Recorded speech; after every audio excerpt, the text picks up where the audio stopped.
नमस्ते सभी को। मैं दीपिका जैन। आज हम सभी कक्षा 10वीं का पाठ 4 पढ़ेंगे जिसका नाम है सुभाषितानी। यहाँ पर इसका अर्थ दिया हुआ है, परिचय दिया है। सुभाषितम इत्यस्य अर्थ, इत्यस्य यानी इसका, अर्थ यानी मतलब, सुभाषित जो है इसका अर्थ। सु सु यानी सुष्टु यानी अच्छा, सु का अर्थ होता है अच्छा। भाषितम, भाषितम का अर्थ होता है कथितम इति, कहा गया है। सुभाषित इसका अर्थ, सु यानी अच्छा, भाषितम यानी कहा गया है, इति यानी इस प्रकार। सुभाषित इसका अर्थ जो है अच्छा कहा गया है। सम्यक भाषितम, अच्छे भाषण, अच्छी जो बातें होती है, सुभाषितम भवति, सुभाषित होती है। अच्छी जो बातें कही जाती है वह सुभाषित भवति यानी होती है। शोभनम वचनम, जो अच्छे वचन होते हैं, सुभाषितम इति कथ्यते, सुभाषित कहे जाते हैं। सुभाषिते महापुरुषाणाम, सुभाषित में महापुरुषों के अनुभव, छंदोबद्धेन, छंदबद्ध रूप में, श्लोकेन प्रस्तुयते, श्लोक के रूप में प्रस्तुत किए गए। सुभाषित के अंदर जो महापुरुष लोग हैं, जो शास्त्रों के ज्ञाता थे, वो जिन्होंने कई शास्त्रों की रचना करी है, उनके अनुभव जो है छंद के रूप में, छंदबद्ध होकर के श्लोक के रूप में यहाँ पर प्रस्तुत किए गए हैं। तादृशानि, वैसे ही, कानिचित कुछ, सुभाषितानि अत्र वर्तन्ते, सुभाषित जो है यहाँ पर दिए गए हैं।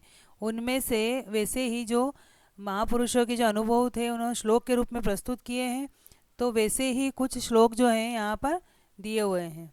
पहला श्लोक है सज्जन प्रशंसा, यहाँ पर अच्छे व्यक्ति की प्रशंसा की गई है। सज्जन यहाँ पर संधि विच्छेद हो जाएगा, सत प्लस जन, अच्छा व्यक्ति, तो अच्छे व्यक्ति की यहाँ पर प्रशंसा की है श्लोक में। गंगा पापम, गंगा नदी जो है वो पाप का नाश करती है। शशि तापम, शशि यानी चंद्रमा जो है, तापम यानी गर्मी को, चंद्रमा गर्मी को दूर करता है। दैन्यम का मतलब होता है गरीबी। कल्प तरु यानी कल्प वृक्ष, तथा यानी जैसे, जिस प्रकार से गंगा नदी पाप का नाश करती है, चंद्रमा गर्मी का, और कल्प वृक्ष जो है वो गरीबी को दूर करता है। लेकिन पापम तापम च दैन्यम च, पाप से, ताप से, गर्मी से, और गरीबी से, घनंती दूर कर देते हैं, नाश कर देते हैं। संतो महाशया, जो संत और महात्मा होते हैं वो इन तीनों चीज़ों से दूर कर देते हैं। इसमें यह कहा गया है कि जिस प्रकार गंगा नदी में नहाने से पाप दूर हो जाते हैं, चंद्रमा शीतलता देता है, कल्प वृक्ष जो है उसके सामने जो भी अपने इच्छा हो, जो मांगते थे वो पूरी हो जाती थी, तो वो गरीबी को दूर करता था। लेकिन संत सज्जन व्यक्ति जो होते हैं, अच्छे व्यक्ति जो होते हैं, उनके पास जाने पर पाप का नाश भी होता है, यानी हमें वो पाप से दूर करते हैं अच्छी शिक्षा दे करके।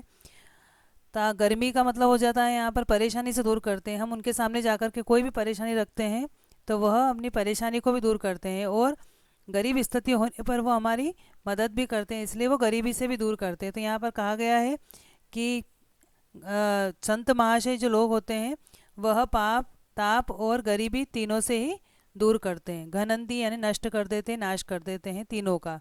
तो यहाँ पर एक एक चीज़ का बताया है पहले कि गंगा नदी तो केवल पाप का ही नाश करती है, चंद्रमा गर्मी का ही नाश करता है, और कल्प वृक्ष जो है वो केवल गरीबी का ही नाश करता है। लेकिन संत महात्मा जो लोग होते हैं वह पाप, ताप और गरीबी तीनों को ही दूर कर देते हैं।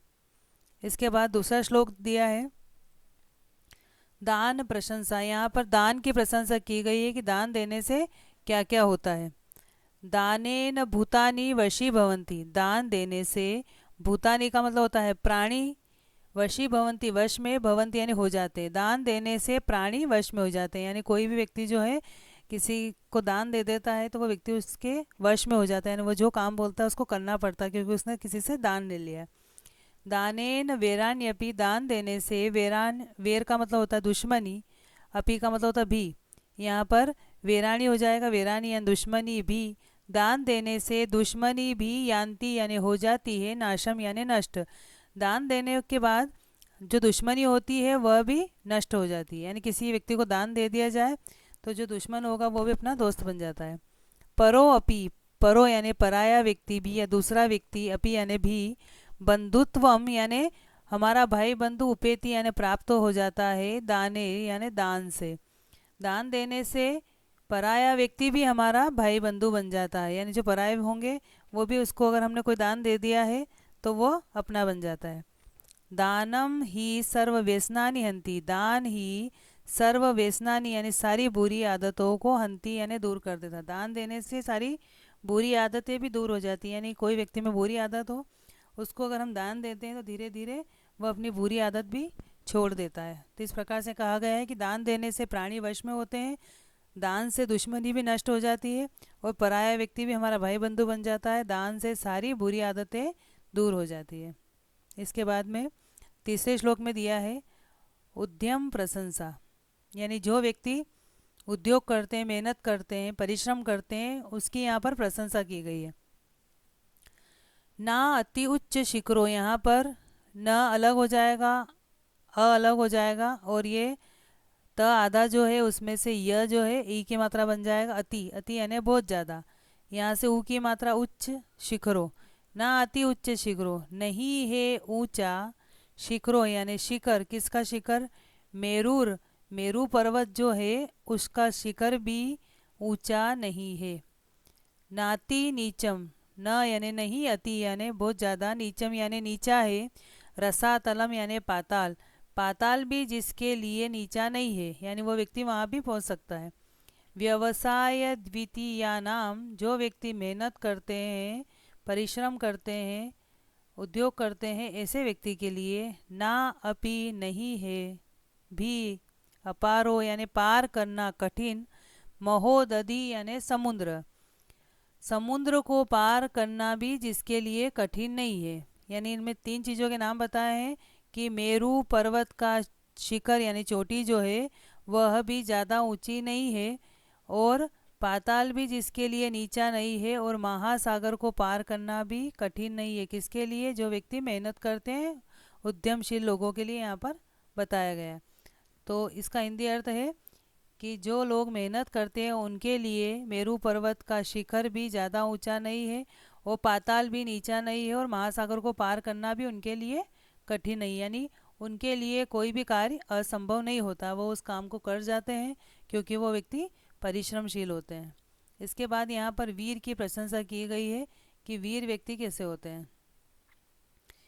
वीना यानी बीना, अपी यानी भी, यहाँ पर वीना अपी जो लिखा हुआ है वीना अलग हो जाएगा इसमें से, और अपी अर्थे यानी धन से, वीना यानी बीना, अर्थे का मतलब होता है पैसा, अपी यानी भी, पैसा नहीं होने पर भी वीर व्यक्ति जो है स्पर्शति यानी छू जाता है, बहुमानो यानी बहुत सारा मान सम्मान, उन्नति पदम और उन्नति के पद को। वीर व्यक्ति जो होता है वह पैसा नहीं होने पर भी बहुत सारे मान सम्मान को और उन्नति के पद को छू जाता है, यानी उसे बहुत सारा मान सम्मान भी मिलता है और उसको अच्छा उन्नति का पद भी मिलता है। समायुक्तो यानी होने पर, अपि यानी भी, अर्थे यानी पैसा, पैसा होने पर भी, परिभव पदम जो पराजय को प्राप्त याति यानी प्राप्त करता है, कृपण यानी कंजूस, कंजूस जो व्यक्ति होता है वह क्या करेगा, पैसा होने के बाद भी पराजय को प्राप्त करता है, यानी उसका पैसा किसी के काम नहीं आता है। स्वभावा उद्भुतम, स्वभाव से ही उत्पन्न, गुण समुदायावाप्ति, गुणों के समुदाय को प्राप्त करने वाली, विषयाम यानी विषय, द्युतिम यानी चमक, सेहिम यानी शेर की, श्वा यानी कुत्ता, किम यानी क्या, धृत यानी धारण करना, कनक मालो सोने की माला, अपी यानी भी, लभते यानी प्राप्त करता है। यहाँ पर यह कहा गया है, अन्वय के हिसाब से इसका पूरा अर्थ होगा, वीर अर्थे विना, वीर व्यक्ति पैसा नहीं होने के बाद भी बहुमानो उन्नति प्रदम स्पशति, बहुत सारा मान सम्मान और उन्नति का पद प्राप्त करता है। वीर व्यक्ति पैसा नहीं होने के बाद भी, पैसे के बिना भी बहुत सारा मान सम्मान और उन्नति का पद प्राप्त करता है। लेकिन कृपण व्यक्ति जो कंजूस व्यक्ति होता है उसके पास अर्थे समायुक्त पैसा होने के बाद भी पराजय को प्राप्त करता है। गुणों के समुदाय को प्राप्त करने वाली, स्वभाव से ही उत्पन्न शेर की चमक को, क्या कुत्ता जो है वो सोने की माला पहनने के बाद प्राप्त करता है। यहाँ पे प्रश्न पूछा हमसे कि क्या शेर की जो चमक होती है वैसी चमक कुत्ते को अगर सोने की माला पहना दी जाए तो शेर की चमक क्या कुत्ते में आ सकती है? तो इसका उत्तर है नहीं। शेर शेर ही रहेगा, कुत्ता कुत्ता ही रहता है, चाहे कुत्ते को कितने ही सोने की माला पहना दी जाए, लेकिन वो शेर नहीं बन सकता। क्यों नहीं बन सकता? क्योंकि कुत्ते में साहस नहीं होता है। शेर जो है वह जन्म से ही साहसी होता है, क्योंकि उसके स्वभाव में गुण जो है, उसके वीरता का वो स्वभाव में ही है। जब पैदा हुआ तब से उसमें वीरता का गुण रहता है और कुत्ते में नहीं रहता है। चाहे उसको कितने भी सोने की माला पहना दो, लेकिन कुत्ते और शेर में फ़र्क रहता ही है। तो इस प्रकार से यहाँ पर ये वीर की प्रशंसा की गई कि वीर व्यक्ति जो है, चाहे उसके पास पैसा नहीं हो फिर भी वह मान सम्मान प्राप्त करता है, और कंजूस व्यक्ति पराजय को प्राप्त करता है। जिस प्रकार से शेर की जो चमक है, कुत्ते को सोने की माला पहना दी जाए फिर भी वो प्राप्त नहीं कर सकता, क्योंकि उसके स्वभाव से ही गुणों के समुदाय को प्राप्त करने वाली स्वभाव से ही उत्पन्न उसमें चमक रहती है। इस प्रकार से कुत्ता उसको धारण नहीं कर सकता। इसके बाद इसमें गुण प्रशंसा करी गई है कि गुण की प्रशंसा के बारे में लिखा है कि गुणवान व्यक्ति के बारे में इसमें कहा गया है। गुणा कुर्वन्ति, गुण जो है वो करते हैं, दूतत्वम, दूत का काम, दूत मतलब पोस्टमैन जैसे खबर पहुंचाते हैं, उस प्रकार से दूत कहे जाते हैं जो सब जगह अपनी खबर को फैलाते हैं। तो गुण जो है वह दूत का काम करते हैं। दूरे अपि, दूर होने के बाद भी, वसताम यानी रहने के बाद, सताम यानी सज्जनों के। तो यहाँ पर ये कहा गया है कि दूर रहने के बाद भी सज्जनों के जो गुण होते हैं वह दूत का काम करते हैं। दूर होने के बाद भी सज्जनों के जो गुण हैं, जो उनमें टैलेंट है, वह गुण जो है किसका काम करेंगे? दूत का काम करते हैं। यानी उनके गुण सब जगह उनकी खबर पहुंच जाती है कि वह व्यक्ति जो है टैलेंटेड है। केतकी गंध माघ्राय, केतकी यानी केवड़े की, गंधम यानी सुगंध को, आघ्राय यानी सूंघ करके, केवड़े की सुगंध को सूंघ करके, स्वयं आयांती, स्वयं यानी खुद, आयांती यानी आ जाता है, षटपदा यानी भंवरा। केवड़े की सुगंध को सूंघ करके खुद ही भंवरा आ जाता है। यहाँ पर ये कहा गया है कि केवड़े के फूल को कभी भी सब भंवरों के पास जाना नहीं पड़ता है कि मैं सुगंधित हूँ, मैं सुगंध को सूंघो। उसकी सुगंध इतनी सब जगह फैल जाती है क्योंकि उसमें सुगंध नामक गुण है। इस कारण से केवड़े की सुगंध इतनी फैल जाती है कि भंवरे को खुद वहाँ पर केवड़े के पास में आना पड़ता है। केवड़ा कभी भंवरे के पास नहीं जाता है, सभी भंवरों को उनके पास में आना पड़ता है, क्योंकि केवड़ा की जो गंध होती है वो सब जगह फैल जाती है।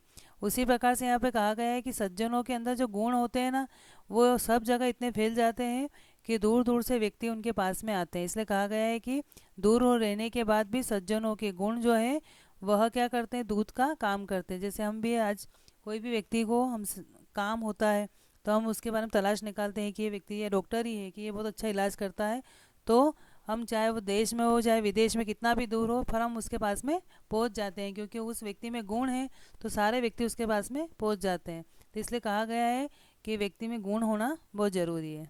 इसके बाद में वाग्भूषणम यानी वाणी रूपी आभूषण के बारे में यहाँ पे कहा गया है।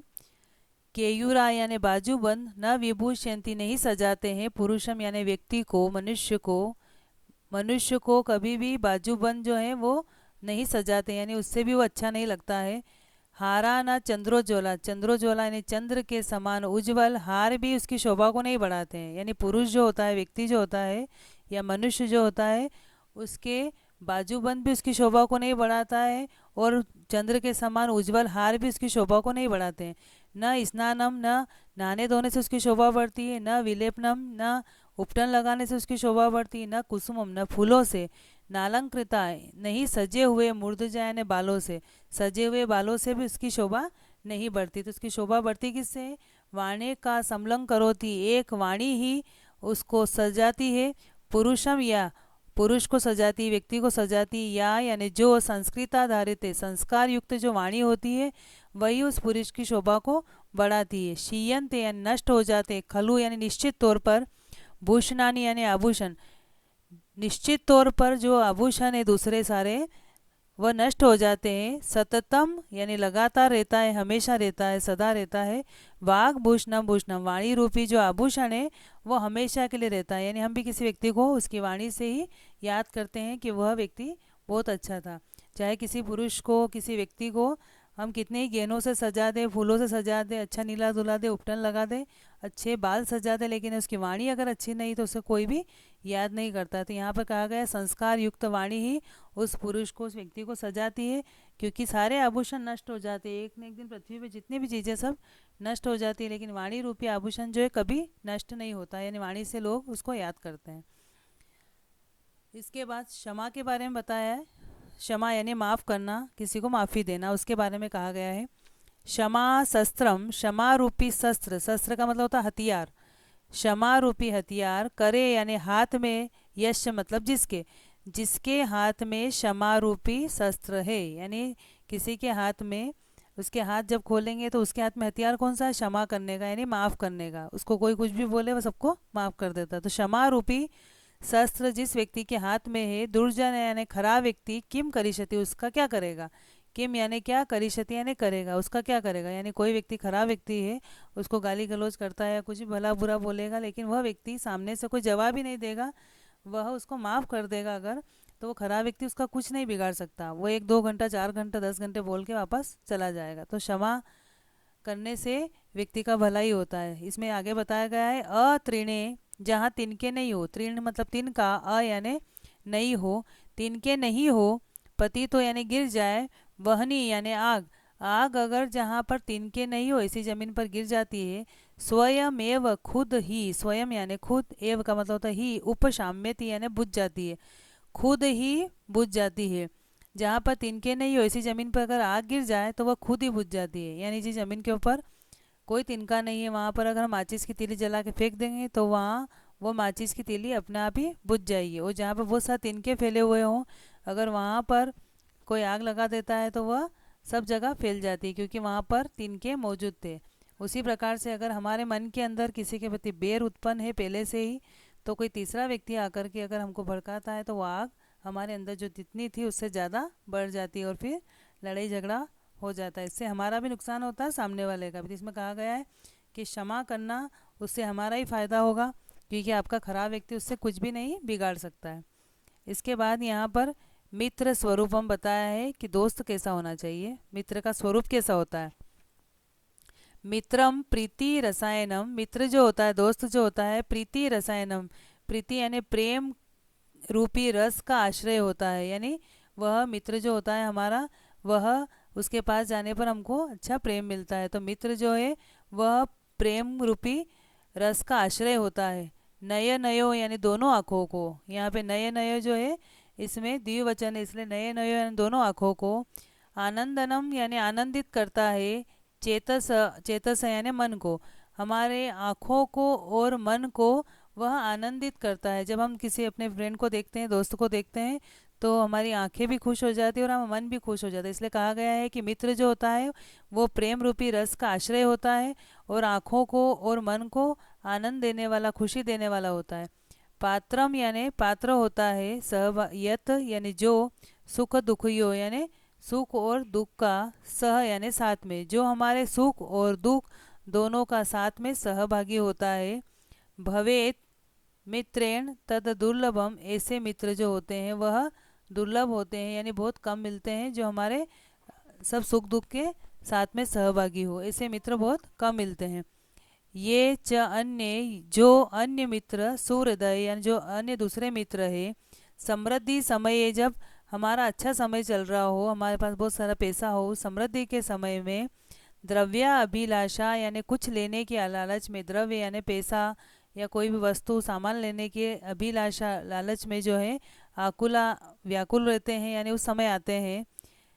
ते सर्वत्र मिलन्ति, वे सब जगह मिल जाते हैं। तत्व निकष ग्रावा, तो तेषां विपत, उनकी विपत्ति के समय में वह कसौटी पे खरे नहीं उतरते, यानी विपत्ति के समय उनकी परीक्षा होती है कि वह अच्छे दोस्त है या नहीं। संकट के समय हमको पता पड़ जाता है कि वह सच्चे दोस्त है या नहीं। तो मित्र के बारे में इसमें यही कहा गया है कि मित्र वो होता है जो हमारा प्रेम रूपी रस का आश्रय होता है और जो आँखों को और मन को आनंदित करने वाला होता है, जो हमारा सुख दुख का सहभागी होता है। ऐसे मित्र बहुत कम मिलते हैं। और जो अन्य दूसरे दोस्त हैं जो हमारे समृद्धि के समय में पैसा लेने की लालच में हमारे पास में आते हैं, ऐसे मित्र सब जगह मिल जाएंगे, लेकिन जब संकट आता है तब उनकी परीक्षा होती है कि वो हमारे काम आते हैं या नहीं। इसके बाद में स्वभाव की महिमा बताइए कि स्वभाव कैसा होना चाहिए।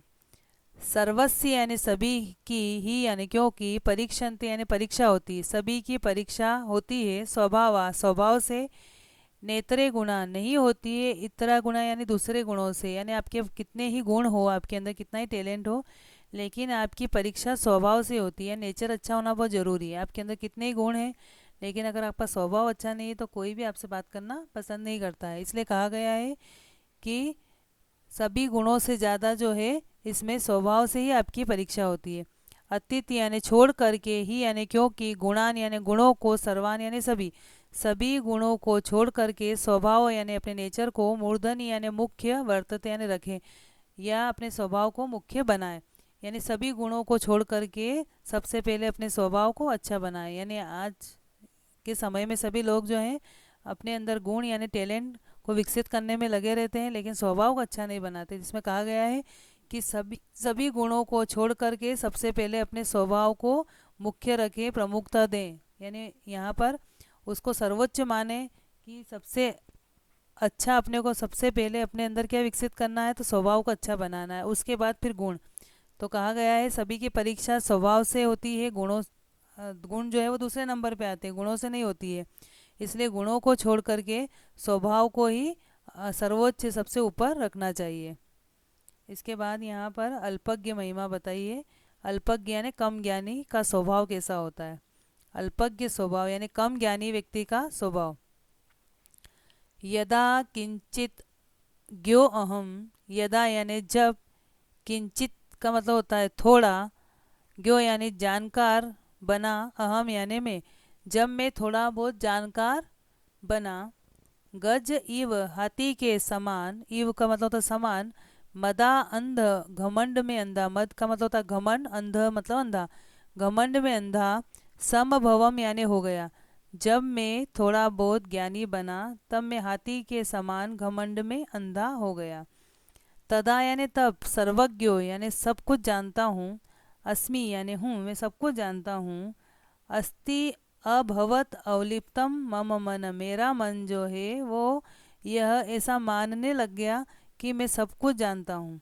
जब मैं थोड़ा बहुत ज्ञानी बना तब मैं हाथी के समान घमंडी हो गया और मैं सब कुछ जानता हूँ, ऐसा मेरा मन जो है वह मानने लग गया ऐसा कि मैं सब कुछ जानने वाला हूँ। यदा किंचित किंचित, जब थोड़ा थोड़ा, बुद्ध जन सकाशात, बुद्धिमान लोगों के सकाशात यानी पास में, अवगतम यानी जब मैं गया तब मैंने जाना, तदा मूर्खो अस्मि इति, तब मैं मूर्ख हूँ, अस्मि यानी हूँ, तब मैं मूर्ख हूँ, इति यानी इस प्रकार से, ज्वर इव बुखार के समान, मदो यानी घमंड, में यानी मेरा, व्यपगत यानी दूर हो गया, उतर गया, जिस प्रकार से बुखार उतर जाता है उसी प्रकार से मेरा घमंड भी उतर गया।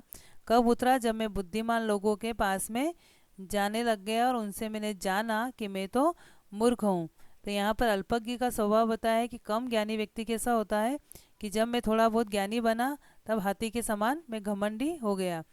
जैसे हम भी जब कुछ पढ़ते हैं और पढ़ने के बाद अगर हम ये सोचें कि हमको तो सब कुछ आने लग गया तो धीरे धीरे हमारा घमंड बढ़ने लग जाता है। तो यहाँ पर भी ये कहा गया है कि जब मैं थोड़ा बहुत मुझे ज्ञान प्राप्त हुआ तब मैं हाथी के समान घमंड में अंधा हो गया और मैं ये मानने लग गया, मेरा मन जो है वह मानने लग जाता है, अपने मन के अंदर विचार आते हैं कि मुझे सब कुछ आता है।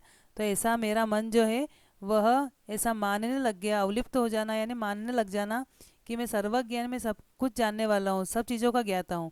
लेकिन जब वो थोड़ा थोड़ा बुद्धिमान लोगों के पास में जाकर के बैठा तब उसने जाना कि मैं तो मूर्ख हूँ, इनको तो मेरे से भी ज़्यादा अच्छा से आता है, इनको ज़्यादा ज्ञान है। तो तब उसका जैसे बुखार उतरता है ऐसे घमंड भी उतर गया कि हमें घमंड नहीं करना चाहिए कि दूसरे बहुत सारे ज्ञानी व्यक्ति संसार में है। तो यहाँ पर अल्पज्ञ का स्वभाव बताया। इस प्रकार से आपके यहाँ पर जो है इस पाठ का हिंदी अनुवाद कंप्लीट होता है। तो आप वीडियो के माध्यम से इसका हिंदी अनुवाद करने की कोशिश करें। धन्यवाद।